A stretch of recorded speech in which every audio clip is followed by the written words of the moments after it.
welcome back to another edition of Sports Talk 49. I'm well protected by three offensive linemen here, Kerr, Caleb, and Randy Grimes here. I've got the whole offensive line protecting me right now, and I'm feeling real comfortable. Gentlemen, what's going on? How you doing? Hey, what's going on, man? Thanks for having me again. Oh, always told you got a seat right here at the table. Always big turkey legs right here, ready to go for you big old offensive linemen. I think Kerr's outside. The signal probably got messed up, but he'll jump back in as soon as he comes on. So we got Bucks versus Cowboys coming up. Wow. I mean, everybody kind of suspected it. Cowboys kind of shit the bed that last week against Washington. What are your guys' thoughts on this? Man, I think they did the Cowboys have this thing every single year. They play well. They have these good games. And then there's always this one goose egg they lay, whether it's losing 42 to whatever to the Packers or, they always blow a game. And I think that was what they did. This last week, it was their one Cowboy game that everybody says, okay, the Cowboys are going to Cowboy, right? But as far as this game goes, before last week, I thought the Bucks would win by 3 or 4. Now I think the Bucks win by 10 points. So I think it's a relatively smooth game. I think the Bucks lead early. They take a halftime lead and they don't let go, and they win that game pretty smoothly. Those are my thoughts, especially with Donovan coming back and Tristan Wirfs coming back. Tom Brady sitting in the pocket taking those shots, finding Mike Evans. They drove down the field against Atlanta in that first drive and scored with a bunch of backup offensive linemen in. So I expect them to win that game. Yeah, it just seems like Dak Prescott has just hit this wall and cannot go anywhere but down. He seems to throw a lot of interceptions to outside the hashes on those out routes and stuff like that. Like he's not putting enough zip on the ball. I don't know what's going on with him. He's just throwing an exorbitant amount of picks as of late. Randy, you want to chime in on any of this? Your thoughts on this upcoming game? Yeah, and every time the Cowboys play Washington, that's a game that could go either way, no matter what year it is. I mean, that's such a rivalry. It always has been. There's such legacy behind that game that, it doesn't matter what the records are for either team. That game could go either way. And yeah, you're right about Dak. It seems like he hits a wall and can't go any further. Kind of like the kid out of why am I drawing a blank? The quarterback for Denver right now with Seattle. Oh, Russell Wilson. Yeah, Russell Wilson. It's like they get to a certain point and they can't go to the next level, and whatever that next level might be, whether it's Steve Young level or some of the great quarterbacks some of those guys over the years.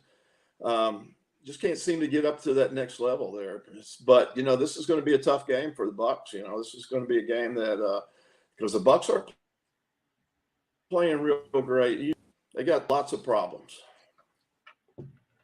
Yeah, they've had problems on offense all season. Kerr, what's your take on this upcoming game?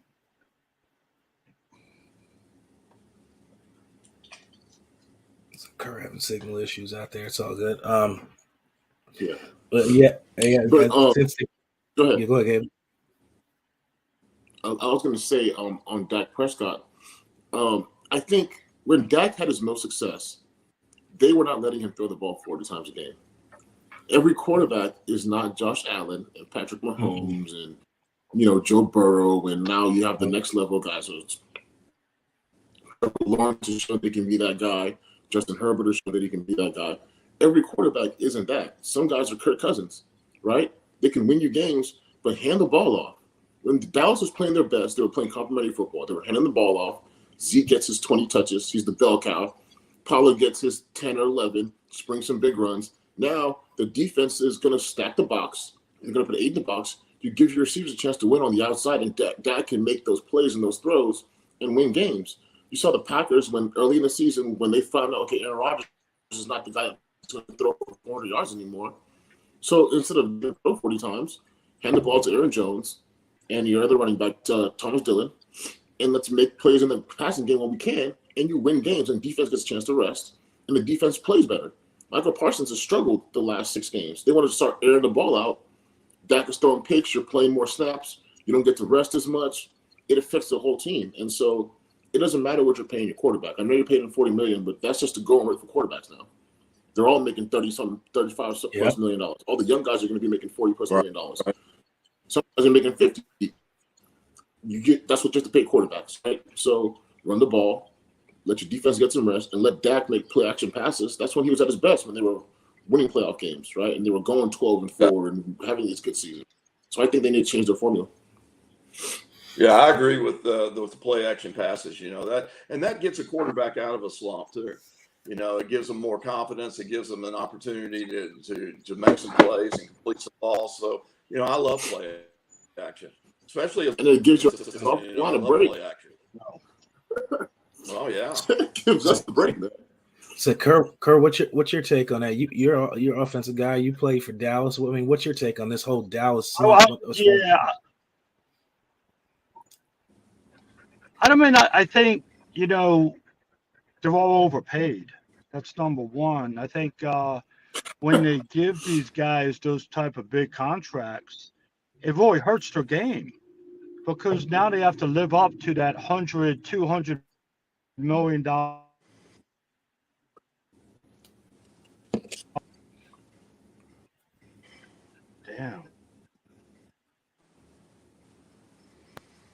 Kerr, you still there?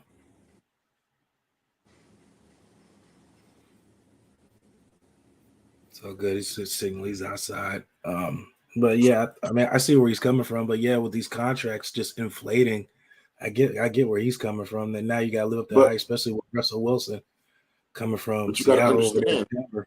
Yeah, you got to understand. I don't look at it as guys are getting too much money because that's the going rate now. Mm-hmm. Because of these TV deals, right? And the NFL is signing $1 billion TV deals for whatever it's just 10 years or whatever it is, right? They have the rules are you have to spend a certain amount of money.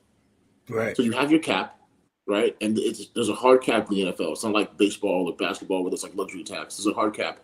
And the rule is you have to spend 80% of your cap, right? Because the Patriots back in the day used to be right around like 60 or 50%, and they were just lowballing everybody, right? So now, yeah, it seems crazy when you see defensive receivers making $30 million a year, but that's just the going rate now. That's just kind of what it is, right? When you set that market, it only goes up and up. But in the grand scheme of things, it's still most teams are sitting around 80%, unless you're like the Rams, and the Rams just I don't know how they find that money to pay everybody like that.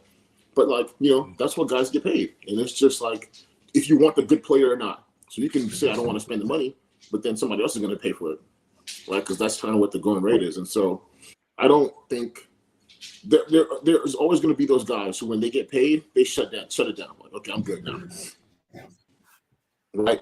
And those guys usually get fizzled out of the NFL pretty quickly afterwards, right? And they take their money and go home, and they're fine with that. It's natural. It happens. That's why, like, the guys who find guys who are good young is really, really important. But I feel like most guys have a lot of pride in what they do. And they're not going out there when they've been a Pro Bowler or an All-Pro guy thinking, I don't need to try anymore. I don't think that. I think most guys really take it seriously and try. It's just, you kind of fade towards the end of your career. Like, you get older, you lose a step. All these things happen. And a lot of Dallas guys are older. Tyron Smith is, even though he's barely 30 years old, he's been in the league for like 12 years, 11 years, Those guys are getting older. DeMarcus Lawrence is getting up there in age, and those guys. So it's just one of those things. Yeah, and when a guy plays good or bad, I don't really think about how much dropping not make it. What'd you say? I'm sorry, I missed the last part.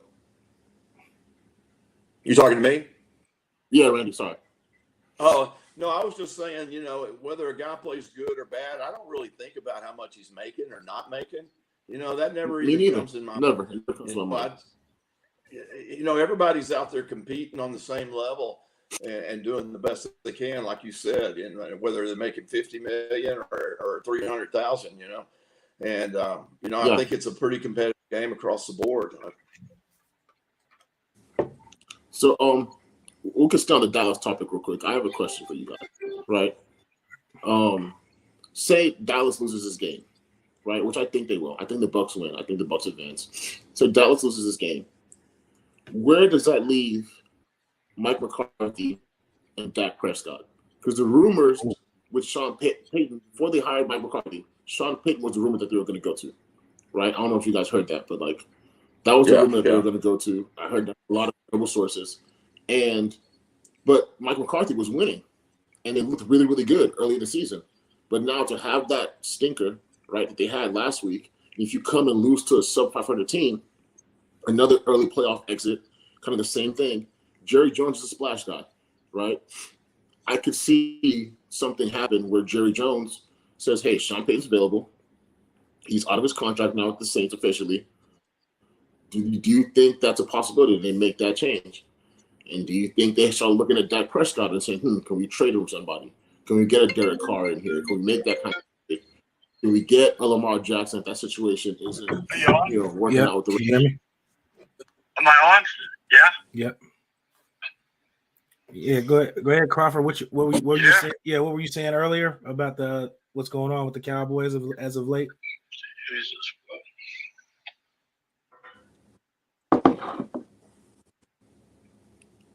Crawford, can Am I you? on? Yeah, you're on. Okay. You guys can hear him, right? Yep. Yeah, I got it. Yeah, you kept breaking out, man. Yes. So what you were saying earlier for it chopped up on you? What's that? So what were you saying earlier about for the internet chopped up on you? Yeah, when Randy came on, my mic kept going off, so it kept going off, and I couldn't hear her. You know what I mean? Couldn't hear her. Yeah, we was just saying. Finish what you were saying. You're saying about the contract. Yeah, the only thing I'm saying is I think like I said, they give these guys these big, huge contracts, and they try to live up to it. And when they try to live up to it, a lot of mistakes are occurring. And I just think that Dak Prescott reminds me a lot of Tony Romo. Tony Romo. Great in the off season.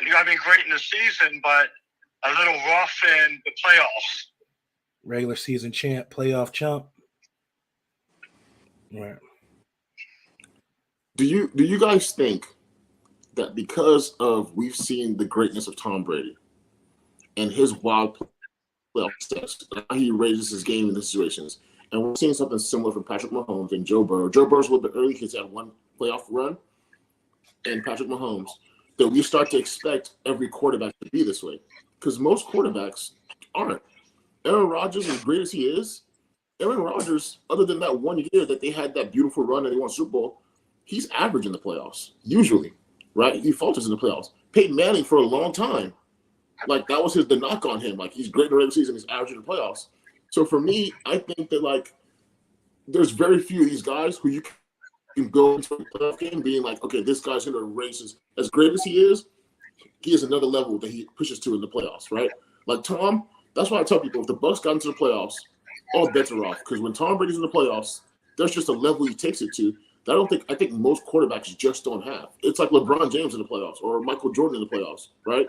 There's other great players, but for some reason, these guys, when they get there, it's like that they have another thing they can tap into, which most guys don't. Like Kirk Cousins, everybody was mad at him when he got his $35 million. It was like, it's too much for Kirk Cousins. I'm like, that's what quarterbacks get paid. That's just what they get paid. And you shouldn't expect Kirk to be Tom. He's not Tom, right? But I think we get Tom is so great for so long, and we see all these guys who are so great, it kind of waters it down, and we expect everybody to be that when it's just not possible. Yeah, I agree with you. I think it's kind of that Joe Montana factor. Something turns on, a switch turns on when you get to the playoffs, and Brady's got it. Brady's always had it, and there's a couple more that are like that. But I think about Joe Montana whenever you said that, that's the first thing I thought of. Just that extra something, and who knows what it is, whether it's just leadership or it's having great talent around you. That's also rising to the occasion. And that's what it's going to take with the Bucs. It's going to take more than just Tom Brady rising to the occasion. It's going to take 100%. Everybody on the field. Absolutely, I agree with both of you guys. It's you guys obviously know when you get in bigger games, and when there's no tomorrow. I mean, literally, there's no tomorrow. Nothing's guaranteed. So you got to win to advance. Yeah, you're the 4th seed, but you had a very rough road up until this point. Now you get a clean slate here going into the playoffs, and you kind of get to make a new season going on.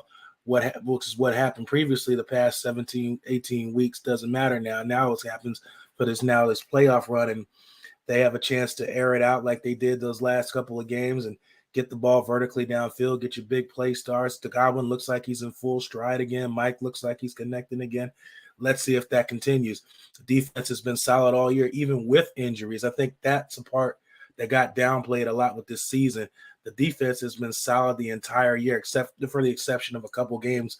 Chiefs and the 49ers come to mind firsthand with all the points that were scored in that game. But if they keep that and keep getting the turnovers coming and giving the offense back the ball, I think they have a real shot here. And I think if they can get up on the Cowboys early and get them Dak to force him to have to throw, I think that's a position they want to be in. Most definitely. Most definitely. And we'll talk about the 49ers later because I think they might be the best team in the NFL currently. The way they're put together, the way they play, and we'll get to that later. But I have an interesting stat for you guys that I saw this week. Right, the O-line has been a big thing for the Bucs, and everybody's talking about the O-line, how bad the O-line's playing. That's why Tom has regressed. On the line, they had 22 sacks last season, and everybody would say they were a top 5 offensive line last year. Right, this season they've lit up the exact same amount, 22 sacks, but they're still getting blamed for the struggles and the regression of the offense. So for me, it's it has to be more than just that, right? And again, I'm always going to come to bat for the offensive linemen, right? They've had a lot of injuries. There's been a rotating door with a lot of positions, guys playing out of position, right? But they have not done much worse of a job than last year. Again, penalties, stuff like that come into mind, right? Donovan's had his penalty issues this year, right, which always hurt. But I just think we're seeing, again, it's hard to watch our heroes and the great players struggle, but Tom is getting older, and I think he was very protective of himself this year, right? And he didn't want to take those hits. He's going to throw the ball away. And you've seen the last couple of weeks, he's sitting in there and he's slinging it, right? And he's slinging it. So, again, that's why I think they're such a dangerous team because he does have that switch. Come playoff time, playoff mode, okay, I don't mind taking these hits because this is probably the last game. But when I have 18 games, yeah, I'm not taking that hit on the blitz. I'll just throw it away. I'll just throw it in the dirt. And so I think that's the switch we're seeing with Tom in this offense, which is why they've looked so good the last few weeks. So they knew those were must-win games, right? To want to make it to playoffs, they have to win the division, get a first-round wild card weekend home game. Right? I think they're in a great position. Well, you talk about sacks, but what about hurries?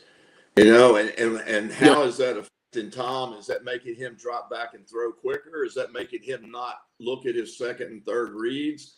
If his first read isn't open, he's trying to force a pass in there that maybe he shouldn't.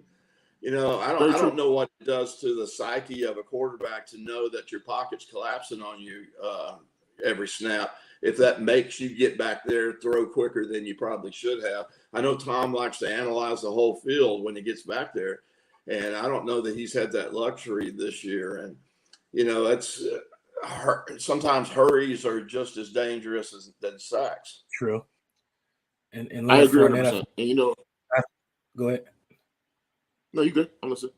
I was gonna say, yeah. I think I was gonna back up what Randy was gonna say a little bit with the amount of receptions that Leonard Fournette had. He almost has 100 receptions. I think he's at 75 currently, and that means you're getting the ball out of your hand pretty damn quick to go to these running backs too.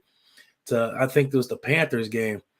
I think I remember specifically. I think the corners squat on the route because he did not expect the ball to be held that long. Mike was able to run right by him because for 16 weeks, they've been getting the ball out so quick, 2.5 seconds quicker than that. And the DBs just literally sat on the routes and they were able to go right by them.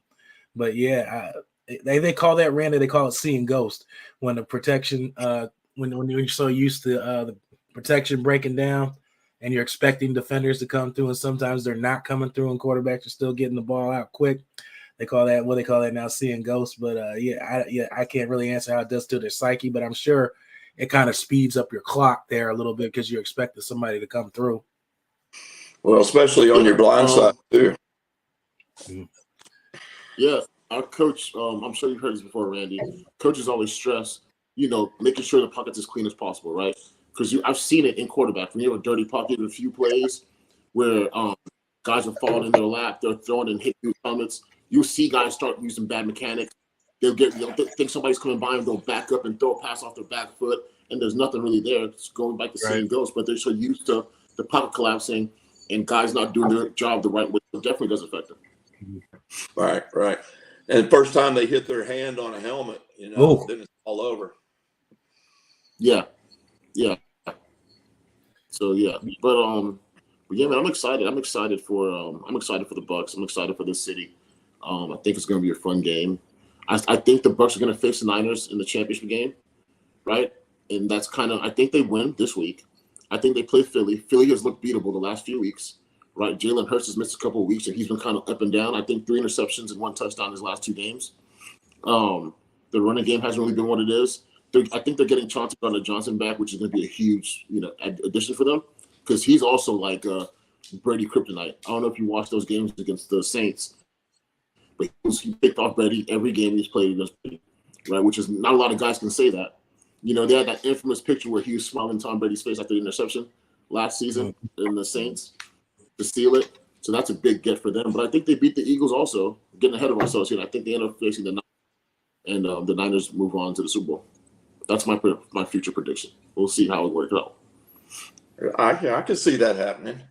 That's a good scenario. I can see that happening. Yeah, no doubt.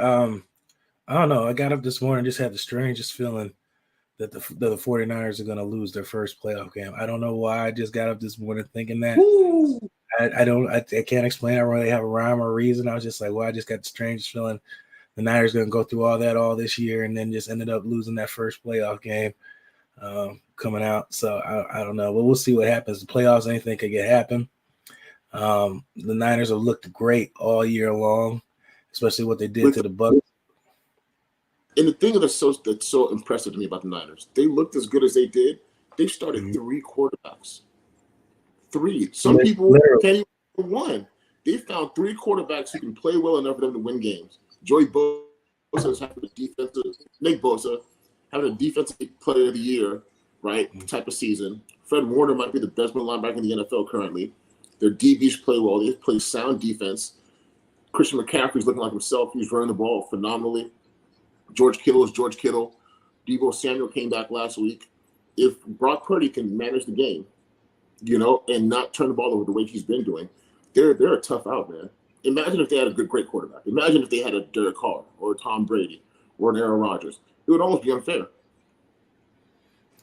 Speaking of Derek Carr, he just tweeted out a farewell to the Vegas fans, so we'll see how that turns out. Oh, wow. Yeah. Hey, and going back to the Bucs, is Evans in this week or out? As far as I know, he's in. He's in? Okay. Yeah. Okay. I don't know. I think what happened yesterday or something, he might be out. So. I think what happened last week is some guys are banged up and nicked and bruised, and they just said, hey, don't worry about it. Don't get in the game. And something that coaches do with the injury report, Bill Belichick started this. He will leave guys on the injury report for days up until like the day before. So people start, so the other team is sitting there like, oh, is Mike playing? Do we have to worry about Mike? Do we have to worry about somebody else? Is this guy playing? That guy playing? They're going to play. They're just doing it on there to mess with everybody's heads and, do all those kind of things like that. So I think they'll be as close to full strength without Shaq Barrett as they can be. Yeah, definitely. They got to find some type of pass rush. I'm not sure if Nassib's going to be back. He's played well since he's coming back to the team. Anthony Nelson has definitely taken a big step forward coming in his final contract year coming out of Iowa. They're going to need Vita Vea and healthy Akeem Nicks. They're going to need all them guys to get some pressure on that Dallas front. Now, Dallas front's also banged up pretty bad as well. So, but they always find ways to get Dak time. So it's going to be interesting to see what they do down there in the trenches as far as getting to the quarterback around the edges. Yeah, the lack of pass rush this year is really. Let me tell you my Cowboys story. I got a Cowboys story, okay? My first start in the NFL, my rookie year, we were at Texas Stadium. So the first time all my friends from Texas and everybody, all my Baylor people, my family, everybody was at Texas Stadium then. And the left guard we had, Ray Snell, he pulled a hamstring or something during warm-ups. Who does that? Who even has a hamstring? But he pulls his hamstring during warm-ups. So they tell me that I've got to start at left guard. Never played guard in my life, okay, against Randy White. Oh, Lord. And, man, I grew up a lot that day. I can remember him picking me up off the ground or helping me up off the ground and asking me to quit calling him sir. And I said, yes. You know what's funny? My first start in the NFL, I played a right tackle my whole life. We had 2 guys get injured the week before. We're playing the Bears at home against Akeem Hicks in his prime. Right, this one he was getting 15 sacks a year or whatever it was. And we have 2 guys go down at left guard. Coach says, Caleb, you're starting at left guard this week on like a Friday. Right? I hadn't even gotten a left guard stance in my life. And I had to go start at left guard. And I grew up a lot too that day. Yeah. I grew up a lot too that day. It was a long day dealing with that big dude, man. But it was fun. It was fun. Carl, you remember yours? What, the worst situation that I was in? Yeah. Probably my rookie year, they wanted me to start a lot. So they put me in the game, and it was the first time Reggie White was playing too. So he had just left the USFL. So he's on me, and I would always, because I was kind of bigger than most people, I would back up and short set, the type of guys. But with Reggie White, he would just blow into you and pick you up and kind of walk you back to the quarterback. So I'm in there and I'm doing that. And the night before the game, my back was tight. Your rookie year is a long year. And I was playing in that game, and all of a sudden my back goes out. And that was my whole rookie year. I was on injured reserve the rest of the deal. My back went out on that great field at Philly. And if anyone played in Philly Stadium, y'all know how bad that turf was. And my back just went, and I lost a year, my rookie year with that. But, I'd say Reggie White was probably that. Jerome Brown was pretty tough. Cortez Kennedy, Cortez a lot of guys. And, and I played up there with Sean in Denver my last year. So me and Sean were kind of platooning into the guards. So it was kind of an interesting year, and we almost went to the Super Bowl. We were 1 game away. So it was kind of crazy. Yeah. So it was kind of wild. But it was a good. Was Keith Bishop still there then? No, he was in the SWAT, the police at the time. He had retired. He had already moved We're on. talking about 91. Me, Sean, Kenny Lanier was there. And it was a good team. Mecklenburg was there, and I tell you, had a pretty good team. Pretty good team. Yeah. And some of my worst nightmares are 3rd and long with Reggie White right over me at center, and I had no help from either guard. I was begging guards to come. I was begging tackles. I was begging wideouts to come in and help me. Because there was no way you were going to block that guy one-on-one. No way. I don't care who you are, how badass you are not going to block Reggie White one-on-one, especially in the middle, coming right up the gut, Yeah, it's kind of funny how much guts we all have when we're in 5 million people watching us and we got him lined up on us and it's 3rd and long. You're asking your buddy, hey, man, come on over. Hey, here, Yeah. And we got our own certain lingo out there. Come on, man. Come on. All kinds of different languages we use to get someone to help us out, So it's funny. If you could just get somebody to cover your backside, you can overset one side and at least that side's good, Yep. But you can't always count on them to be there either. But what the most, I think, important thing is for an offensive lineman is the schemes like you said, if you could overset one side and they're calling those type of plays, you could look like an all-pro every year. But if you're out there isolated one-on-one, you can look like a dog every year. So it's very, in offensive line play, I think objective, very objective. You know, the best guys I've seen play, you know, was probably that big tackle from Seattle. These guys that made it look easy. You know what I mean? Yeah. They just, you know, they were. Stepnoski was pretty good after I left the Cowboys. You know, just undersized, but very good technique. You know. Yeah. But And that's why I love play action so much. You know. Oh yeah. Yeah. Me too. Made us all look good. You know. Yeah. So that backside It does. Man, I can only imagine just having Reggie White over top of you. You're like, Absolutely. y'all can't be serious, right? You're just sitting here looking at just you and him one-on-one, like, oh no. we were playing the Rams. What did you think, man? Did you think he was the best? Yeah, Your absolutely, without a doubt. Reggie White? Without a doubt. Yeah. That's my guy too. That's what I said.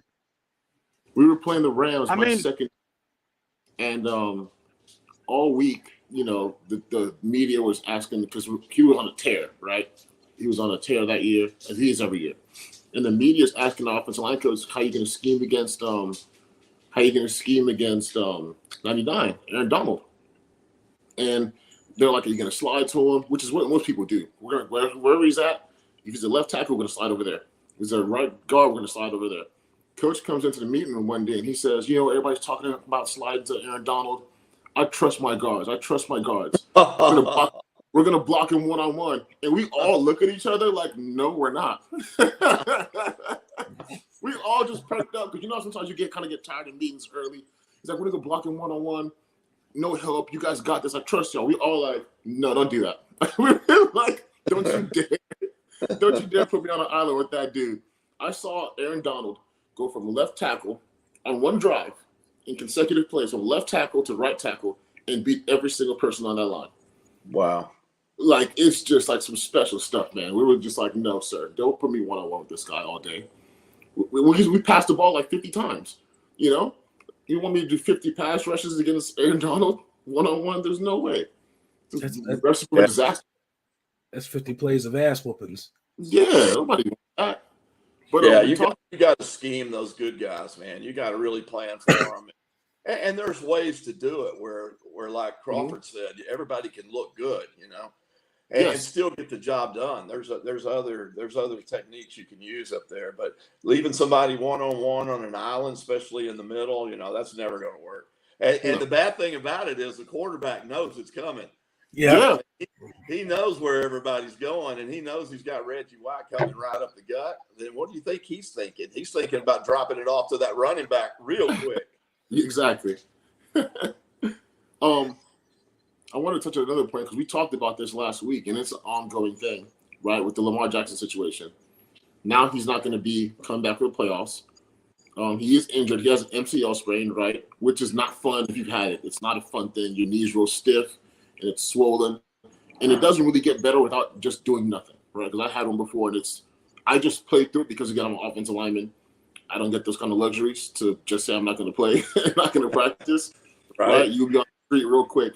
But, you know, so they paid Roquan Smith, right, a $100 million contract, the linebacker, who they just traded for early this season, right? And it's looking like they're going to tag Lamar Jackson. For you, would you take it as disrespect? You drafted me. I won an MVP. He was the youngest winner of the MVP ever in my second year. I've taken you to the playoffs pretty much every year. I have a playoff win. There's quarterbacks who've done less than me, who's got their money. And now you traded for this guy. You sign him, right? And then you sign him to a long-term deal. And I'm sitting here and you're expecting me to come back and put myself in more risk. Would you feel that as disrespect? You know, like, again, we're all old linemen here, so I know we think differently. But if you're in his position, how would you take that? Yeah, I kind of agree with you. I don't know if I can handle that. You know, there would be some animosity for sure. Yeah, and it's almost like they're trying to create it. You know, that part. Yeah, and I think it's a bad deal. And again, you can try and tag him, but it's one of those things where I feel like it's going to be an ongoing thing for the next year or so because they have 2 franchise tags on him. I don't know that he wants to take a year off from playing the NFL, but that's supposed to be your franchise player. That's supposed to be the quarterback. And they're so hard to find now. You look at teams rotating through quarterbacks, can't find a good player, right? And you finally had one. You drafted him. You took him at the end of the first round, which is rare to find a guy to play that level at the end of the first round. Usually it's the top 10 guys, right, that play that way.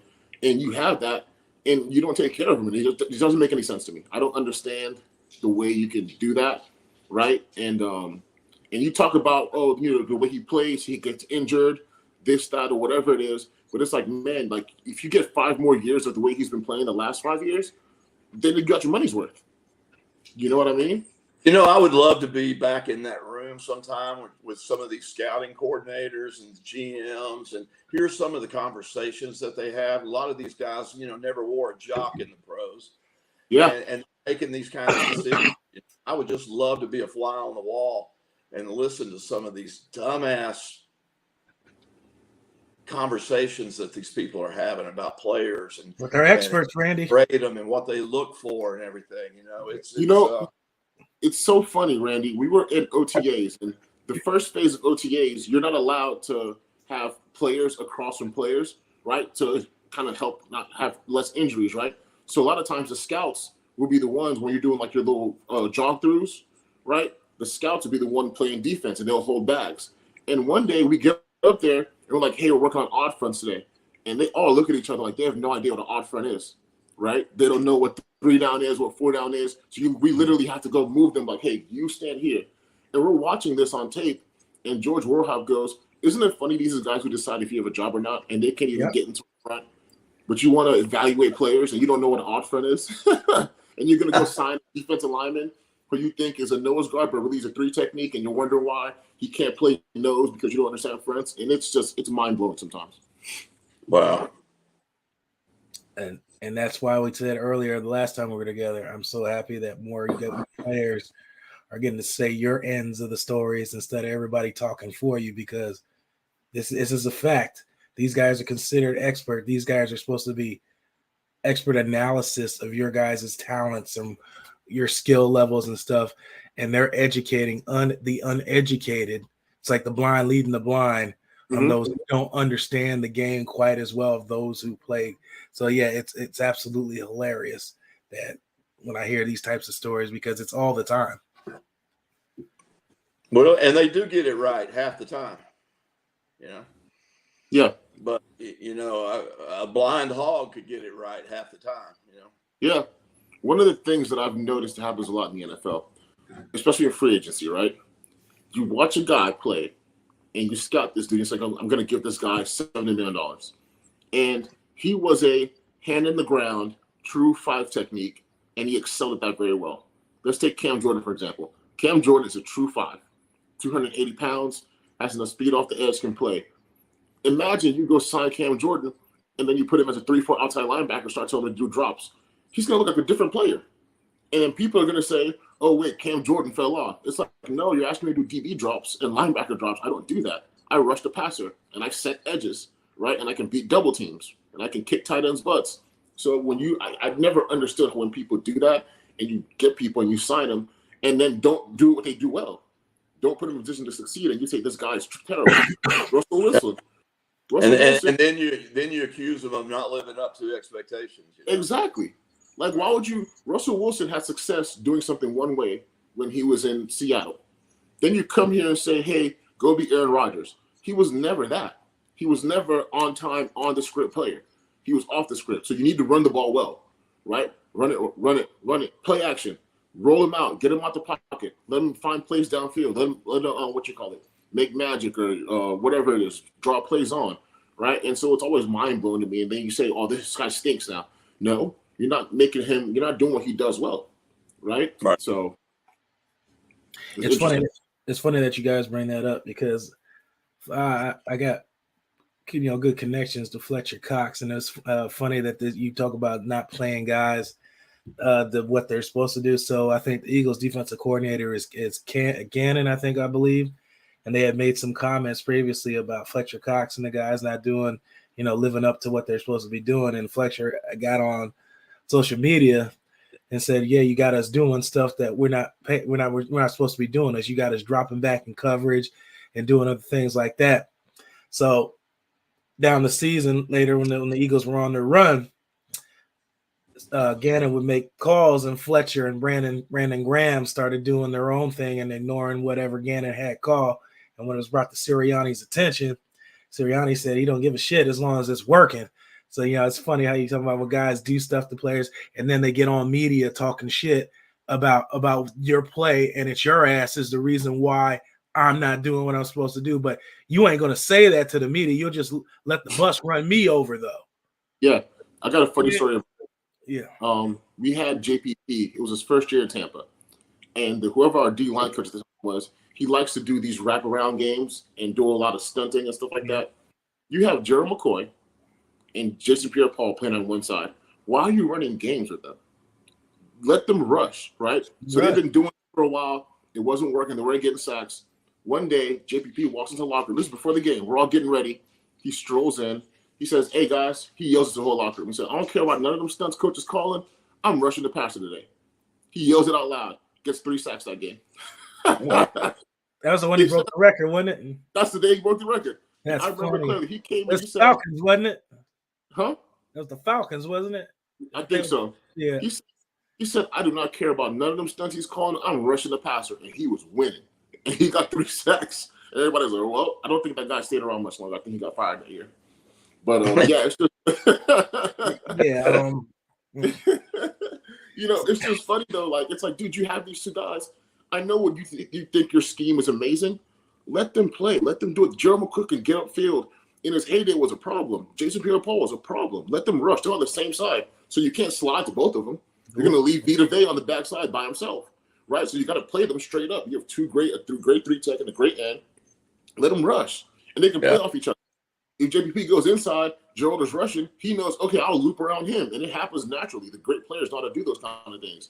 So it's, coaches sometimes do too much and they outcoach themselves. Like, you got great players, let them do what they do well. Let them play.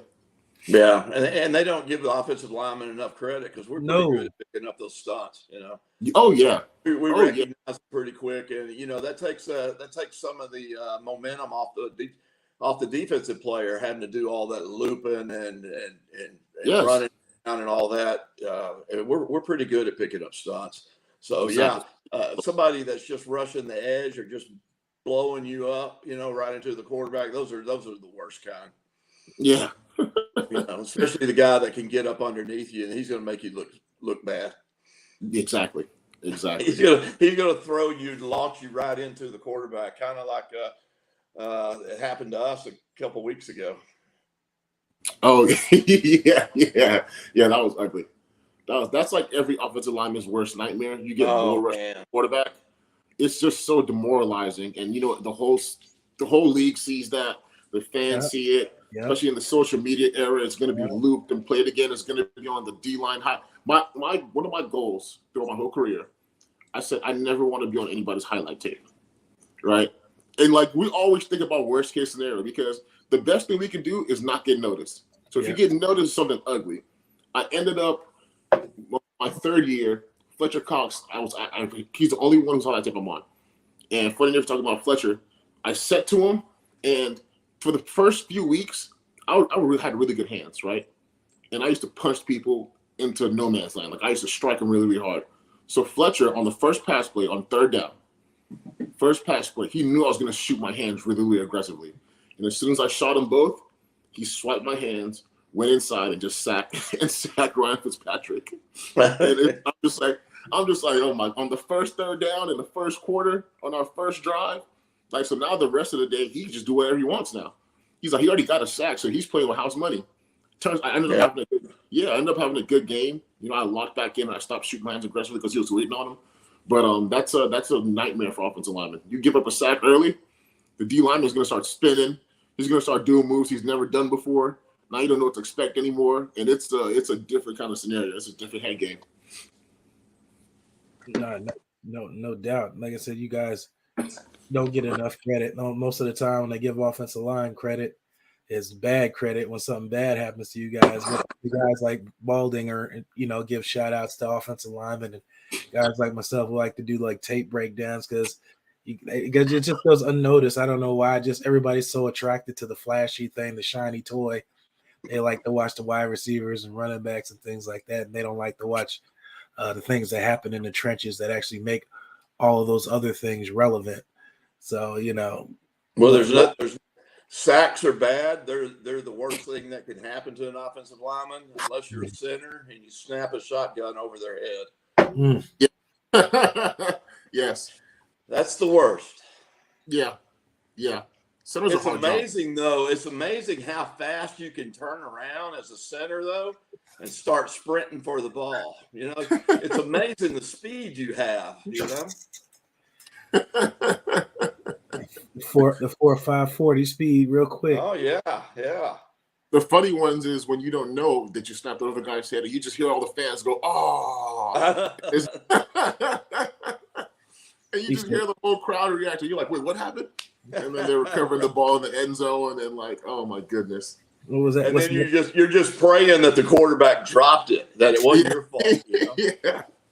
Yeah. Oh man. It was at this moment that he knew he fucked up.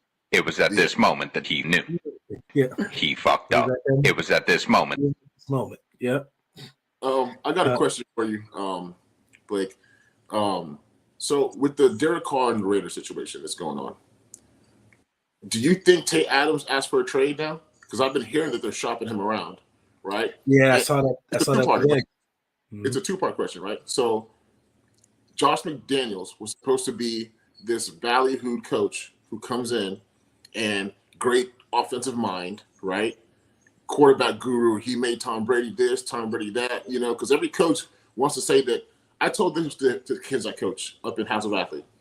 I'm like, every coach that you meet, especially the ones who've coached a long time, they think that they made those players great, right? They'll tell you, I coached this guy, I coached that guy, this guy, that guy. I told them, I said, listen, those players were going to be great regardless. They were the best at whatever they did before they got to that coach. When they were in high, because usually he got drafted number 1 overall as a tackle or number 4 overall as tackle. He was going to be a great player regardless, right? The coach's job is to help him fine-tune his skills. You're not making anybody. So these coaches come in and it's like, oh, Josh McDaniels, he was Tom Brady's guy. He did this, he did this. Derek Carr was a good quarterback a year ago. He took a bad team with 3 head coaches in a year with all the scandals. They went to the playoffs and they almost beat the Bengals. They had a close game with the Bengals. Mm-hmm. Now this year, all of a sudden, it's Derek Carr's fault. I think he's being scapegoated. I think if you look at Josh McDaniels' record as a head coach, without Tom Brady, it's like 13 and like 40. Yeah. Good. Right? And now you want to come and say, oh, no, it's Derek Carr's fault. It's this quarterback. He can't cut it, so I got to find a new quarterback. We just paid this receiver. Now he's like, well, I want out now, right? That's another waste of money. You've lost picks on the trade and all these things like that. So, like, what do you think happens with him and Tate Adams? I know Derek Carr pretty much said he's going to be leaving anyway. And how long before Josh McDaniels, they start saying, okay, you got your own quarterback now. You're going to draft whoever, try and trade for whoever. Without Tom Brady, he struggled. And I think it's more an indictment on him than on Derek Carr. What are your thoughts on those two things? Well, how do you know that Josh is going to be around next year? Because I'm hearing the same thing that you're hearing about Dallas and the coaching change that I'm hearing out in Vegas too. Mm-hmm. That could happen out there just as easy as it does in Dallas, as far as them getting Peyton and Harbaugh, some other attractions, Yeah, man. I mean, listen, like I would not mind a coaching change in Oakland. I think if you sell that to Devontae Adams, he might like that, right? You get Darren Waller back because they have pieces. The Raiders have talented pieces. They just need somebody to kind of fine-tune those pieces and put them in the best position to succeed that they can. Devontae's going to be Devontae because he's going to win. He, top 2-3 receiver in the NFL, right? Maybe number 1, arguably number 1. So he's going to be him. But there's a lot of other guys who you have to kind of scheme to get the best out of them. Josh Jacobs led the NFL in rushing. Yeah, like, quietly. Yeah. how can your team? They have a solid offensive line, right? They have a good center. The left tackle's a good player, right? The other guys are, they're serviceable. Right tackle, I know him, Jermaine. He's a serviceable, solid player. Like, there's no reason your team should struggle. You have Max Crosby and Chandler Jones. How can you not get sacks? That's a mind. How you last in sacks where Max Crosby and Chandler Jones, who individually by themselves are a long day for an offensive lineman. Those two guys have a great sense of skills, right? And so for me, it's like, how do you put these guys, stop thinking, it's my way that works. How do I make them shine? Correct. How do I make my players who are really, really good, talented guys, how do I make them shine? Not telling them, hey, do it my way. Because your way isn't working. Yeah. You want to scapegoat the quarterback. No, definitely. I want to say this, and then I'm going to get Ray. I know Randy's got to be out of here at 1. I want to say I would love to get your guy over there, right tackle, on to see what their take is on the whole season. And I've had Denzel Perriman on, who plays middle linebacker for them. I'd love to hear what their side of the story of what happened with this whole Rado debacle. I don't know if he's going to still be back with the Raiders. I know Ron told me their contract, they didn't work out a deal yet with the Raiders yet. So I don't know. I would love to hear what exactly is happening behind the lines there. And I hopefully have you two there, and so we can all talk to them about it. Because there's a lot of questions going on with the Raiders.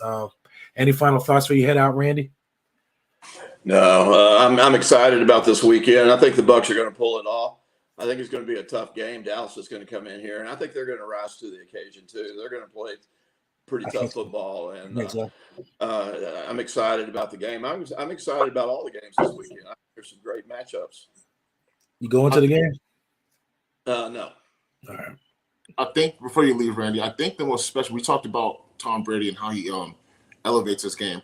I think one of the most special things about Tom Brady is he makes guys want to play for him. I told you a difference when Fitzpatrick was in there, when somebody else is in there. Tom, people want to play for him. You talk to any of the players, like Tom can go throw out 3 interceptions. You have the receivers being like, oh, that was on me. I ran the wrong route, or I did whatever. Like, he just makes dudes want to be great for him. I think that's a special thing that he did for that team, because Tampa is talented. Everybody wants to act like they're not starting a down year. Chris Godwin's one of the best slot receivers in the NFL, one of the best 2 receivers in the NFL. Mike Evans is having a historic start to his career, right? Even though he's not started his 9 seasons in, he's a great player. Leonard Fournette didn't forget to play football all of a sudden, right? Carlton Davis is a good player. They have good people. Devin White's one of the best linebackers in the NFL, as well as Levante David. So these guys are really good players. I think when you've been as deep as they have been in the playoffs the last 2 years, the kind of the middle of the season kind of just isn't as important to you anymore, right? We got into the playoffs now. I think these guys elevate, and they play great football Sunday. Well, and I always said that, I didn't know when Brady came here a couple of years ago, I didn't know if he had anything left in the tank, but I didn't think that was as important as he's the kind of guy you want to come back to the huddle to. He's the kind of guy that has that air of confidence that when you're struggling out on the field, you want to come back and see somebody in charge, somebody that's in control, somebody that's keeping everybody calm and has been there before. And that, like you said, that's that it factor that he brings not only to the huddle, but to the whole locker room, and you can't coach that. Nope. You can't buy it. And they were just lucky that he came and brought that down here, because he's showing guys how to win at the top level, and what it takes to win at the top level. And and that's invaluable. That you just can't get that anywhere. No. All right, guys. Hey, I got to go. Good to see y'all. Have a great weekend. See you too. We'll talk next week, okay? Yes, sir. Sounds good. Take care. Love Randy. Always get his insight. Yep. What you want to dive into next? Oh, yeah. They said with these playoff games coming up, it's going to be really, really good. Are you good? A lot of people have mixed feelings about the whole Monday night playoff game. You cool with that? Yeah, I'm fine with it. I mean, it gives them another day to rest, and because they expanded the playoff teams, I think they added 2 more teams into it. You add 1 more playoff game. So you can't play them all on Sunday. There's not enough slots on the TV to get all the games done, and playoff games are all nationally televised, right? Everybody wants to watch them. So yeah, I'm cool with it. It's not a big deal. I mean, we're honestly, like, Will it affect the team who wins, who has to go again play on Sunday? Yeah, but you do that during the season anyway. And people love being on Monday night. Monday night, Thursday night, for as unfortunate as it is, because you don't get a lot of time to rest. Those games, Sunday night games, Monday night games, Thursday night games, when you're the only show on TV, it's a huge production. Yeah. There's like a tension in the air when you're playing those games. You see the guys out there, you see Michael Irving and all these guys, you see the little studio, they're doing the pregame, you do your little introductions, Caleb Benenoch, UCLA. Like, one of the coolest things I got to have is 2 Monday night starts in my career, right? And those were awesome. Like, your whole family gets to watch it wherever they're at in the world, they get to see it. And so I don't think it's that much big of a deal. I think those guys are going to enjoy it. I know they do, I forgot to mention earlier, we talk about him before. Levante David, like, he doesn't get in front of the media a whole lot. He was in front of the media the other day, and he said he doesn't. And I think he said, Levante shows up when it's time to show up, when he thinks his team needs him. And he said he's not taking these things for these playoff runs for granted. It's on the last year of his contract. I know me and Ron have talked about what's his plans for his future, and Ron will be on here. He's just been extremely busy. He was going to come on today. But I think you make a good point about them elevating it. And like when I see Levante come on there, and he, like I said, he's very quiet. He's a very quiet leader, but he talks when he thinks it's time to talk, when his team needs an uplift. And you know that better than I do. You've played with him. You've been in the locker room with him. I think this defense and this team needs that lift coming into this playoff. I really expect them to come out fiery more than what they have been these past couple of weeks. What's your thoughts? Have you talked to any of the guys or anything? I've talked to a couple of them. I will say this about Levante. Levante might be the most underrated player, maybe in NFL history. Like, that dude has been a steady, great player for the Bucs his whole career. And he doesn't take it for granted because he was there for 9 years before they went to the playoffs. Misery. 9 straight years of getting out there, getting 100 tackles, making splash plays, doing it at a very, very, very, very high level, but he gets no recognition because the team is losing. And then he finally gets a chance to get recognition, but you have the new shiny Ferrari, Devin White. And even though Levante is a more complete linebacker than Devin White makes splash plays. He gets sacks. He has those run to the sideline, big hits. Levante is just never out of position. He's going to make that tackle every time it comes to him. He's going to be in the right time, be perfect every time he can. But you don't get that sprint to the sideline, big hit, or that sack and things of that nature, right? But he's a headache to block at the second level of offensive lineman. I played against him, right? He does that. He knows when to undercut, knows when to shock and shed, those kind of things like that. I think Quan Alexander is another guy who's like that. The only problem with Quan is Quan just had like 3 injuries. And I think that kind of derailed his career a little bit because he had like an ACL, then an Achilles, then a pec. But you see what he did for these Jets defense this year. He was with the Jets. He signed to the Jets, I want to say maybe 2 days before I did, 3 days before I did. He came in late in camp. It took him a week of practice, and they were like, this guy's starting for us. Took him 1 week, and they were like, yeah, this is a starter. And you see what he did for them this season. And so, yeah, Levante is amazing. Those guys are going to elevate their game. I expect them to play lights out. I do. I think they're going to give Dallas fits. The only thing is Michael Parsons is a little pissed off right now because he didn't get they put out a list. I don't know if you saw this. They put out a list of the NFLPA All-Pro. So it's voted by the players. Yeah. And Nick Bosa was there. And I forget who wrote it, maybe TJ Watt or something like that. Mm-hmm. So he released something. He said, F that list. Yeah, TJ Watt missed a bunch of games this year. I'm not sure if it's TJ Watt or not, but it was Nick Bosa and somebody else. But the guys they put on there, Nick Bosa had 18.5 sacks, and the other guy had like 16. I forget who the other guy was, right? And the outside linebackers were the stand-up linebackers, because he's like an outside linebacker, was like Fred Warner and somebody else. And well, it's tough. It's tough for Micah because where does he fit in it? Is he a pass rusher? Is he an interior? He can play all those spots. My only question is, where do you exactly fit him at? Listen, I'll tell you like this. If you ball enough, they will find a place to put you on that roster. And I'll tell you how I know this.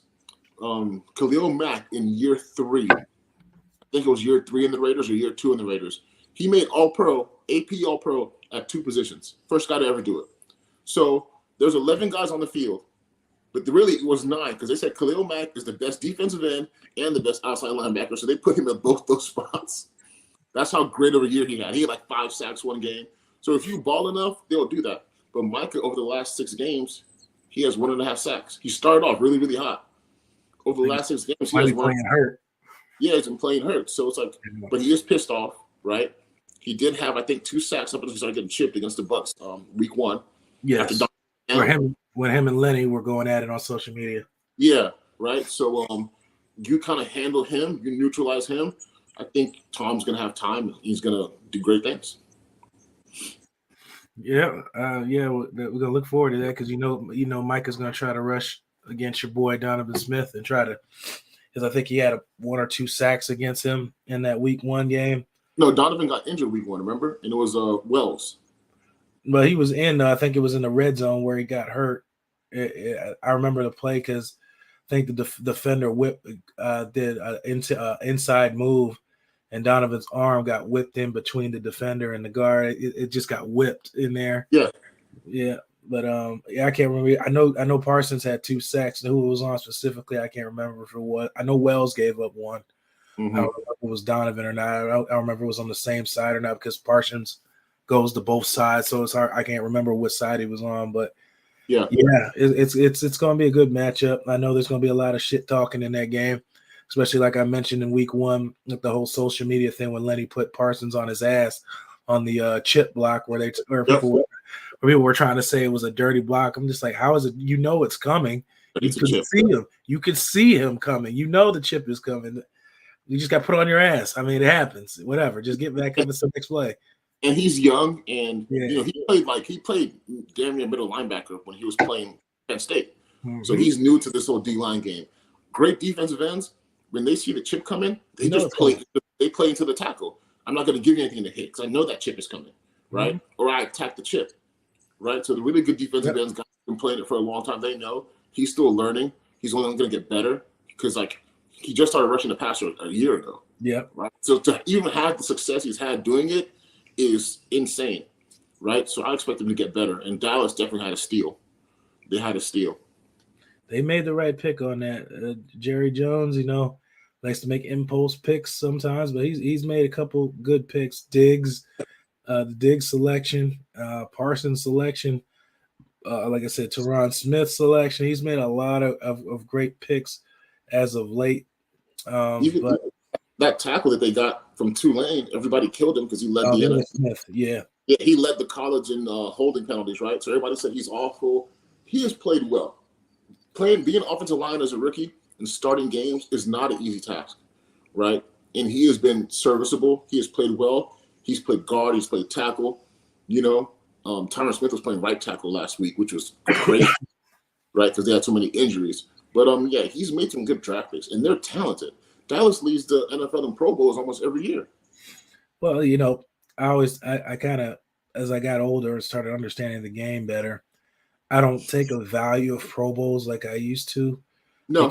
Because it's voted by fans. I think my heart went out of it when Levante David did not make the Pro Bowl, and I saw Clay Matthews miss an entire season and make the Pro Bowl. I think it was at that point where I really stopped looking at. I don't use it in arguments and anything anymore because I know you don't have to play a single down to make Pro Bowl. So how can you use that as an accolade? Not taking a shot at people who played well and took it. I'm just talking about the quality of the people that you have in there. If you don't play an entire season and you made it over somebody who played an entire year, that's my take on the Pro Bowls. But now when you say all pros, now I'll talk those because those are voted by you guys. Because the guys are actually playing again. Now I'll take that into consideration because those are from guys who are actually playing the game. But with Dallas and the offensive line, they made some good picks. And we're talking about Parsons, being able to play multiple spots and things like that. It's just, you were changing the edge rush shit. I remember. I know how me and you joke around. We're talking about going out and pass rushing against you. I guess I was able to play multiple spots like that, learning many spots from the edge, interior, and outside and inside. And I know he's gotten used to it, the way you offensive linemen like to get your anchor set and you like to get your hands on your defender. So I got really good at hand fighting on the inside and learning different ways to get you guys' hands off me. It's almost like I think they brought it up like 10 years ago, where some guys were taking like jiu-jitsu classes and things like that, the hand fighting stuff. So I got really, really good at that, the way the hand placement and body movement on stuff like that. So I think he's just a student of the game, and Parsons is just a phenomenal player when he's out there. It's just fun to watch. Hated that he's wearing the Dallas uniform, but it is what it is. I'm still not going to take nothing away from the man. Oh, it was something else I wanted to bring it up. I knew if I talked, I would remember. Quan, I love you talking about Quan Alexander. I loved Quan. I know Quan coming out of college. He was basically a spy guy at LSU, very underrated linebacker, very raw talent. Only knock on him, you said one of them was right, it was his injuries. The other one, Quan did not know how to control his body coming in for a tackle. He tended to miss way too many tackles sometimes because he came in too hot. Not taking shots at him, it's just a fact. That's just what he did. He just couldn't settle down when it came to get tackled, and a defender would just make an offensive player would make just a slight movement, and then he would miss. Devin White does the same thing. Well, comes in way too hot. Yeah, and it was just, and when we talked about Levante, a guy who just does everything right, but you just don't pay attention to it because he does everything right. And Quan, I love Quan when he was here. I think he was very big energy. I would have loved to see him come back, but obviously there's things that were going on behind the scenes in Tampa. Didn't want him back here, and the 49ers were going to pay him an exorbitant amount of money to go out there. So I ain't mad at him to go get his bag. But that's why I just wanted to talk about Quan before we forgot about it. Yeah. He's one of those guys who I call he's a unicorn. He's special energy. If you ever been around Quan, there's never a down moment. Like, for everything he's been through in his life, and some of it's public, with his brother passing away and things of that nature. Like, this dude is a ball of energy. Like, he does not let you, like, when he's on it, he loves football. Like, when he's out there on that field, like, there's no way he practices harder. I'll tell you a funny story. There were times me and Quan, we might be out, let's say we're out till 5 a.m. We have practice the next day or whatever it was, we have to come in the next day. Quan is at practice the next day, running around like a bat out of hell, making 15 tackles, doing all these things. I'm like, dude, how? I was with you yesterday. I'm exhausted right now. But he's just like a different type of dude, man. Like, when we were at the Jets in the first preseason game, I'm walking out the tunnel, we're getting ready to play, second preseason game, and, like, I could see, like, I don't know if you could tell my energy that I was, like, kind of down or whatever it was, and he literally came and jacked me up, shook me. He was like, hey, man, wake your ass up. Let's go. After every drive, he comes and finds me. He's like, hey, dump some money on your head. I want to see it. At the Saints, me and Quan used to do this thing. When I was with the second team, so I was the scout team before I became starting there at the Saints. When I was with the scout team, I was the one, we go against each other. Myself, him, and DeMario Davis, after every play, we are screaming at each other. And that energy goes to the rest of the team. I'm sitting there, I'm like, yeah, I thought you were going to do something, Quan. And DeMario's like, get back to the huddle, Caleb. And I'm like, nah, F you, this, that, that. We talking trash the whole time. The whole practice, we trash talking. And the rest of the team sees that, feeds off of it. Dennis Allen gets into it. He starts talking trash to me. Sharif is talking trash. My old line coach is talking trash. Everybody's smiling. And it's just like, he's a great guy to be a teammate with and to have as a friend, right? And so, Quan needs his flowers. He's awesome. He's special. Yeah. I wish he could have stayed healthy. I think you'd be talking about him as a perennial Pro Bowl guy, and it's like with the Fred Warners and guys like that, if he was able to stay healthy all those years. But that was the only knock, man. Like, cause he's special. Yep, he was definitely. I believe, was he a 5th round pick? I can't remember. He was a late round pick. Like I said, LSU had him playing some different roles, so he didn't really get as much tape as look at his all availability, but he definitely made the best of his opportunities and made himself into a Pro Bowl. After as long as I did, one thing I realized about these round and draft picks, look at Brock Purdy, right? Mr. Irrelevant. Look how well he's playing. That stuff doesn't matter, dude. Like, Danielle Hunter, one of the best defense he's the fastest. Yeah. Dude, like, me and Danielle lived in the same area in high school. We played each other in high school. So I've been friends with him for a very long time. Big fan of him. He was a 3rd round pick. I remember. So it's like, for me, it's like, if you knew he was going to be that good, you would have taken him earlier, right? Tom Brady, the most famous late round pick that there is, right? You have all these guys. Terrible scouting combine. Terrible. Yeah. Had nothing to do with his arm. Exactly, right? And the right guard for the Chiefs, who's been playing amazing for him, he was like a 6th-round draft pick. Started since day one, right? So, these guys want to say, I'm an expert at this, I'm an expert at that. I know. It's like, dude, like, you watch football. Can they play? Forget the numbers. Forget his 40 time. Look at Zeus. Zeus is a 2-time Pro Bowler. He ran like a 6-second 40. He can only do 19 presses on bench. And everybody's like, oh, this guy can't play. I was like, did you watch him in Oklahoma? He didn't give up a sack in 2 years. They don't pay attention. He can play offensive line. Forget the numbers. I don't care what you saw him run. He didn't get bull rushed. He wasn't getting bull rushed with Oklahoma. Who cares if he did 19 presses on bench press? Right? He's strong enough on the field to play, right? So sometimes I'm just like, dude, just watch the tape. I'm going to tap into that before you move on from that. There's a difference between weight room strength and on-field strength. Any of my former teammates will tell you that. They were like, I'm stronger than him. They were like, I'm stronger than Blake in the gym. They were like, I don't know how the hell he does that to me on the field. I used to take on offensive linemen all day long, and I would toss them to the sides. I don't know. It's just the way, if you know how to use your strength in your body the right way, the weights, it's one thing. Yeah, you need it and all that, to get yourself strong, but the way you combine both of them, that's what I love about this game. The way you combine both of them into one, if you're able to do that, you can make a lot of good plays and make a lot of smart things. Like, I think I was a very good player. I wish I had the knowledge I had now a lot back then. I probably would have did a lot better. But it's just when you understand the game a lot more, when you get older and stuff like that, it's just you have a bigger appreciation. And when you talk about scouts, talking about players, whether they're bad and this, that, I think back what people used to think about me coming out. Like, I'm not the tallest guy and all that stuff like that, but you can't measure a man's heart.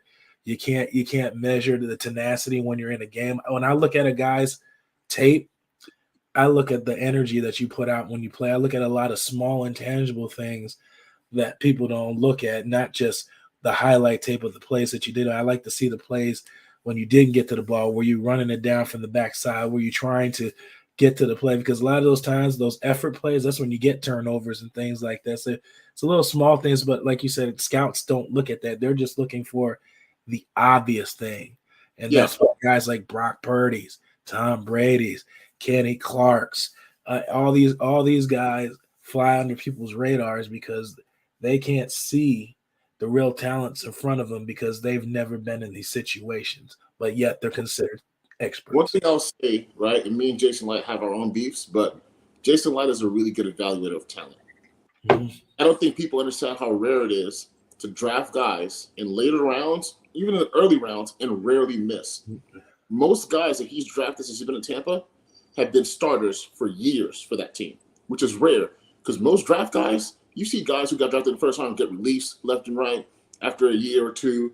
Guys, people are trading guys, releasing them, and guys don't pan out. Mm-hmm. Ali Marpet went to Hobart. He was like, this guy's a stud. Ali Marpet's another guy. Ali Marpet had to fight to be 300 pounds. Was never like a huge guy, right? Never the strongest in the weight room. Just tall and lanky.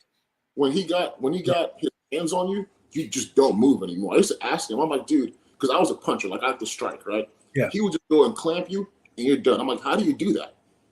He was like, I don't know. I just do it, right? He just has that natural on-field strength. So one thing I would say about Jason Light, again, say what you want about Donovan Smith. He's missed 2 games in his NFL career. He's on year 8 right now, or year 9, right? To be a stalwart left tackle for a team for that long is so rare, right? Ali Marpet started there for 7 years from day one, right? Tristan Wirfs, another hit. He drafted me. I started there for 2 years, 2.5 years, right? Was able to play for them. He drafted Alex Kappa. Alex Kappa was making a bunch of money. They didn't want to pay him, which I think was dumb. But again, to have all those hits, Mike Evans, right? I think OJ might be the only one. And I think that if OJ had just got to play with Tom Brady, I think the situation would have been different. I think we look at OJ Howard differently, right? But again, OJ was one of them. But most of the guys he drafts, they're hits. He wins on Devin White, Devontae David, Vita Vea, right? All these guys. And so, like I think I'll give him his props for that. Like he can spot guys who can play football. And I think that's really, really cool. I want to talk to you about something that's been a big topic, right? The college ball playoffs, not championship game. Georgia blows the doors off of TCU. Oh, and then everybody says, right, this thing everybody's saying, that's why TCU shouldn't have been in. We know you have to put the best teams in, put Alabama in, blah, blah, blah. I'm like, Alabama lost 2 games. They didn't deserve to be in. If you want to go in, and they didn't look great all year. You didn't play your SEC championship game either. Are they as talented? Are they more talented than TCU? Yes, but I don't care. Win your games. You take pride in playing the SEC. You said this is the best conference with the best teams. That's why 2 SEC teams are almost always in the playoffs, right? You're usually always in there. Win your games.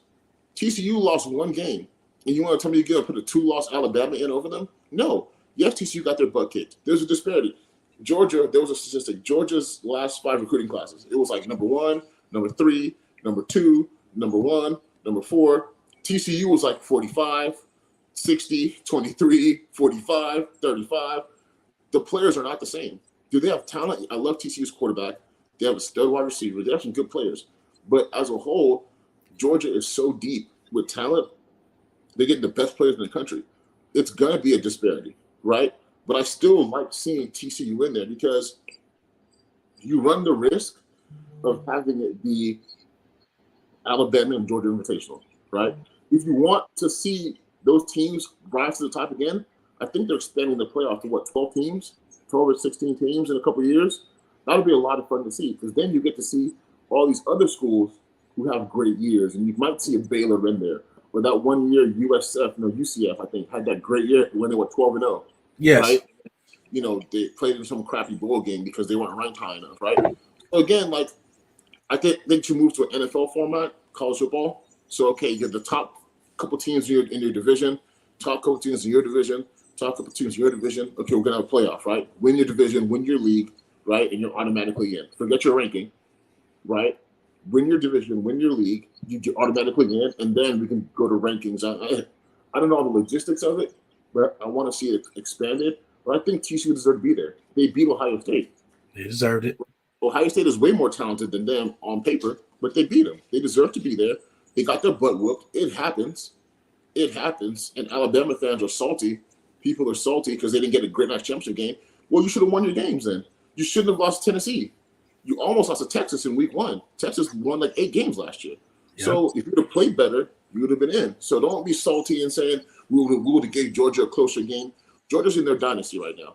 It's like somebody saying, oh, well, if the Golden State Warriors played these guys, they wouldn't have swept them. Well, you should have won. You should have been there. They were in their dynasty. When they had KD, you weren't beating them. Nobody was. Nope. That's Georgia. Georgia's Golden State with Kevin Durant, Klay Thompson, Steph Curry, all in their prime. Good luck. Right? And I think that's the situation. And so I liked how it went down. Sad for those TCU guys because, the Georgia players are eating chicken wings on the sideline in the 4th quarter. It's a damn shame. It's so disrespectful. You're eating wings on the sideline while we're playing that championship game. But again, I enjoyed it. I enjoyed the playoffs. I was happy for TCU. They made it far. That's an accomplishment in its own. There's only one team gets a trophy, right? So they did a great job. They won the Sugar Bowl that they won? Yeah. Game before. So, what are your thoughts on the playoff system and the championship game? I think they're going to expand it a little further because it's funny because you added the playoffs because you used to have multiple teams with the same record at the end. It got hard to grade them. Now you're running into a situation where you have multiple teams with the same record with 4 teams in the playoff. So now you got to expand it again. At least they're thinking about it at least. And then now they're adding so many more bowl games. I'm not mad at it. Anytime you can play more games, like I said, I'm all for guys getting more chances to play that ain't going to go to the next level. Like I know a lot of people just think about they're so used to old school way and things like that. I'm always open for change to see how it works out. But yeah, because playoff basketball is so exciting. So, I don't know if college football will be that same way with the brackets and all that because you're not going to have that many teams in. But I'm not mad at it, especially if they do extend 2 more teams. I like to see the underdog stories.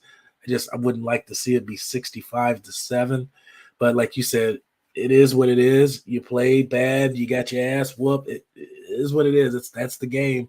Because you run the risk with what people are saying right now.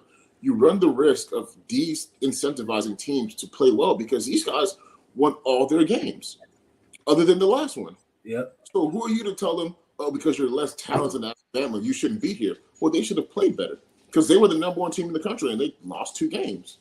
That's not our fault. So you can just say, oh, I think this team is better, so just let me just put you over you. That's like, why do we play? Yep. If you're going to just pick these teams and put them in there every year, why do we play the games? So just go ahead and take the teams to the best recruiting classes, the top 4 recruiting classes, just make them in the playoffs. That sounds crazy. Yeah, it sounds crazy. Yeah, so too much controversy doing that. So extend it to 12 games, right? If you win, again, figure out a way to make it so, because if it's just rankings, it gets iffy. Yep. I would like to see teams from every conference to get a chance to play in the playoffs. I think the NFL playoff system is perfect. So here, I pose a question for you. Answer that. So you want to take the top teams out of each conference and throw them in there, kind of like the divisions of football? I mean, NFL. Yeah, so if you win your conference, you're automatic. I think they're going to go to 12 teams. 12 or 16 is what I've been hearing. If you win your conference, you're automatically into the playoffs. So you can be unranked at the MAC. But if you win the MAC, you're going to be in the playoffs, right? Win your conference, right? And then after the teams that win their conference, then the rest of the teams that you fill in, you can use the rankings to fill them in. Okay. So if Alabama beats Georgia for the conference championship, they're automatically in, right? And then Georgia might be the number 4 team, so they're going to be in too, right? But the winner of the MAC is going to be in. If the team that they beat is unranked, you're probably not going to be in. The winner of the Big Ten, you're going to be in. If you have another team that's like the number 7 team, they're going to be in too, right? So something like that to where everybody feels like they have something to work towards, right? And I'm typically a fan of a lot of change and like things improving. I do think there are too many bowl games. I think it's very watered down. People don't. It's all about money. I know why they're doing it. It's all money and sponsorships, and those guys have been raking in money. Those heads of NCAA have been raking in money for decades on the backs of these players, right? So now the players are getting paid. I'm happy for it. But I do think there's too many bowl games. How many bowl games did you watch this year? Maybe 5. Okay, and 4 of those were the playoff games. You know what I'm saying? So all those other ones, the Cowboys Ker West East Bowl in Tallahassee, Florida, right, at some high school, you're not watching that. If you win 4 games of the season and you play in a bowl game, that doesn't mean anything. Participation. Yeah, like you should have I remember when kids last week of the season, you're 5 and 5, right? Or 5 and 4. And it's like you win your 6th game, we're bowl eligible. Yep. And it was a big deal. And kids were happy, like we're bowl eligible, like let's go play in the bowl game. Now it's like, oh, you're 4 and 7. Oh, okay, you can play in this bowl game because we have 150 of them, right? So for me, it's like it's a little watered down, and I know it's for money, but I think it takes people aren't even going to these games. You look at most of these games, it's all their family. You got 100 kids on each team and the coaches. It's their family that's there. Most people aren't even going to these bowl games, right? But they just want the TV contracts and TV money. So it's a little watered down to me. But again, like I said, college football is ever changing. It's improving. I'm excited to see USC and UCLA go to the Big Ten, do all these things. I like the changes that are going on, but I feel like I'm happy that it's not just the BCS picking championships anymore. Like they used to do it before. You win a certain amount of games and they say, this national champion, right? That's the national champion. They won, whatever. I like the playoff system, but you can still expand and still make it better. Yeah, I think what you just said is more. It's more makes sense. I think you got to think of it as if somebody that doesn't know much about college football and you have a format like that, they can understand it. Rather you just doing, well, this team played this team, they're from this car. I just think it leaves too much opportunity for error and for people to not understand why this person made it in. Now, if you, like I said, you do it just like the NFL. You win your conference, you have a conference championship. You win your conference, you get in automatically, you get a spot.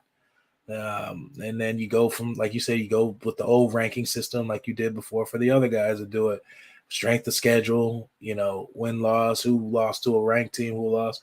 However you want to do that, that makes much more sense. But I think they are going to expand the playoffs, but I think they need to follow that kind of format. I think it'll be a lot easier for the guys that are making the playoff schedule. Now, granted, the stuff that always makes sense doesn't always make sense to everybody else, but I think you got it with what you said. I think that's how it needs to be. Yeah. Funny enough, there was a Dallas. I was listening to talk radio show on my way to the gym today, and there was a Dallas Cowboy fan that called in, and he says he thinks it's ridiculous the fact that the Bucs are 7-9, and the Cowboys I think are 12-4 or whatever they are. Yeah, something like that, right? And he says, why are the Bucs hosting a home playoff game? It should be at the Dallas Cowboys game, at Dallas Cowboys Stadium, because they have a better record. And I said, that's not how it works. If you win your division, you're guaranteed a home playoff game. That's why it's so important. It's always been. That's why it incentivizes you. Like, hey guys, when you talk to any NFL head coach, the first thing they say is win your division. Win your division. You're a guaranteed home field advantage. Win all your home games, win your division, and then when you get into the dance, you see what happens, right? But you're at an advantage when you're at home, and they sell the tickets, or the other fans, they put you in the east end zone corner up there somewhere, and it's a little sliver. You can have your people there. Your offense can operate under their circumstances, right? It can be quiet when your offense is out there, loud when your defense is out there.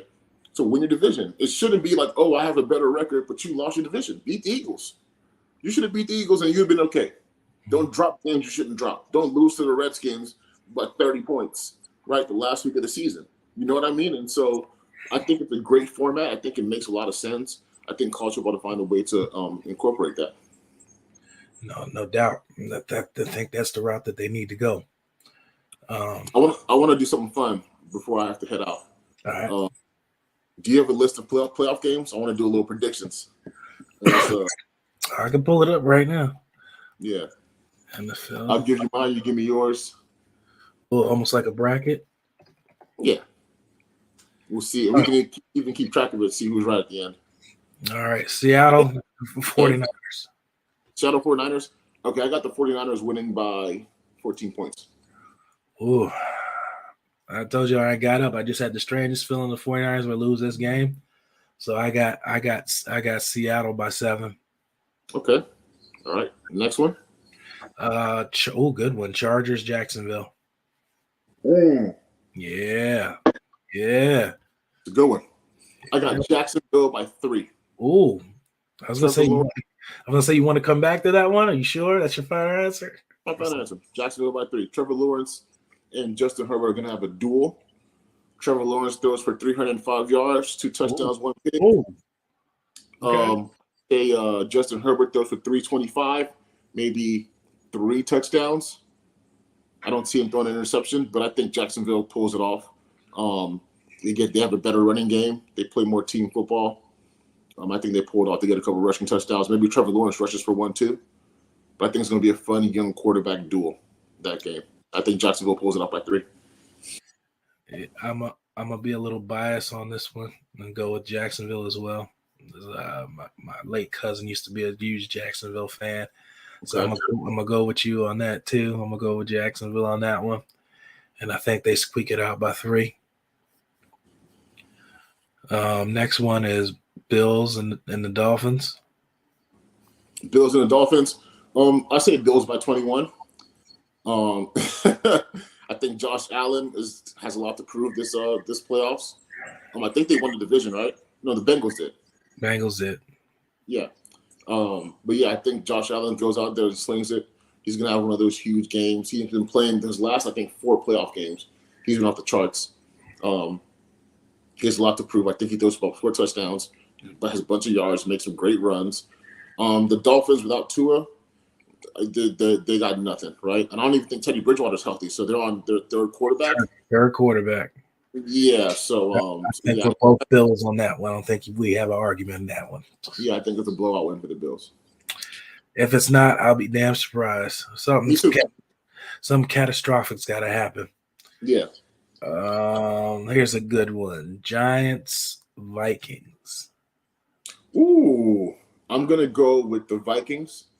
I think Dalvin Cook has a 100-yard game. Okay. I'm pretty sure he's healthy. Kirk Cousins, he might throw an interception, but I expect him and Justin Jefferson to have a big game, and I think they squeak that one out. I'll say 4 points. Yeah, I'm gonna go with the Vikings on this as well. They're at home in a dome. they've been able to win really, really tough games. Besides the game they got their butt whooped by the Packers. I think Minnesota has been in playoff mode since week 10. So I got them. I would say by 10. Okay. Here's another divisional matchup: Ravens Bengals. I say Bengals by 13 points. 14. Yeah. I'll even 14. Lamar Jackson's not going to play. Yeah, I got that too. Their offense can't move without him. Since he left that team, it's been ugly ball for them. With him, if he was playing and their defense doesn't let up 40 points, they're undefeated. People forget that. Like when Lamar Jackson was playing and defense didn't collapse late in games, they led all the best teams in the league, the Bills, the Bengals. They led these teams by double digits in the fourth quarter, all of them. And the defense implodes against the Dolphins. Defense, 21 straight points. Like, they lost like 42 to 35 or whatever it was at the end of the game. Back up. But without him, it's nothing. It's a goose egg. They lose pretty badly. Last one, we both already gave our predictions on the Bucs and the Cowboys. We both had the Bucs winning that one. Yep. I'm excited, man. It's a fun weekend. Yep, I'm looking forward to see it. See who wins the first round of these playoffs. And we'll go from there. Caleb, it's always fun to have you. We always got these chats. We'll wrap this up. You're the master of everything. What you do with your life, what you do with it is entirely up to you. I'm Blake Anthony. This is Caleb, Big C, Benenoch, and we'll see you next time. Love, bro. See you next time.